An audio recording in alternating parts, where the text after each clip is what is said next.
Dans cette vidéo, nous allons voir comment nous pouvons faire de l'asynchrone avec React Hook Form. Qu'est-ce que c'est de l'asynchrone? Ça va être du code qui va être exécuté de manière différée dans le temps. Donc par exemple, on va utiliser l'API JSON Placeholder.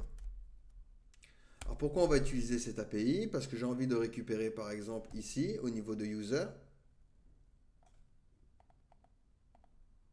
Hop. Ici, on va faire un /1. Et ici, on va récupérer un email pour dire que cet email est déjà enregistré. Et pour ça, on va utiliser de l'asynchrone. Donc par exemple, ici, je vais aller au niveau de mon email. Et je vais rajouter une petite fonction. Donc ici, je vais l'appeler email not, par exemple. Donc ici, ce sera une async, donc async function, qui aura field value en paramètre. Et cette fonction va me faire une variable const response. Et ici, je vais faire un égal await, fetch, et je vais ouvrir mes backtits. Je vais aller chercher l'URL et je vais le mettre ici.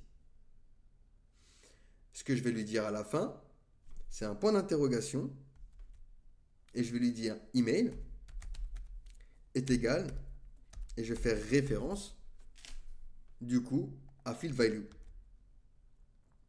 Ici, tac et tac.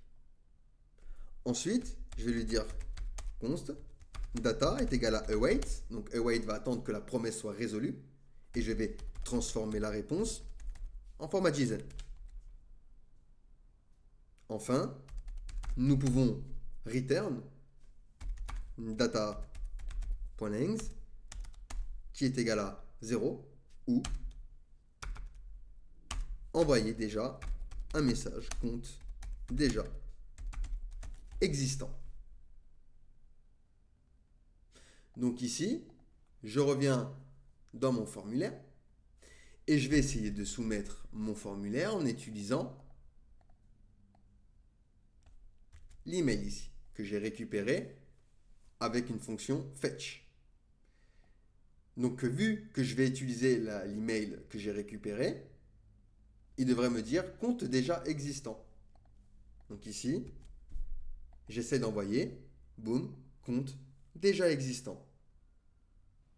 Donc voilà comment on peut faire de l'asynchrone et faire appel par exemple à un API ou à une base de données pour contrôler si l'email qui a été soumis dans notre formulaire est déjà existant ou correspond déjà à un compte dans notre BDD.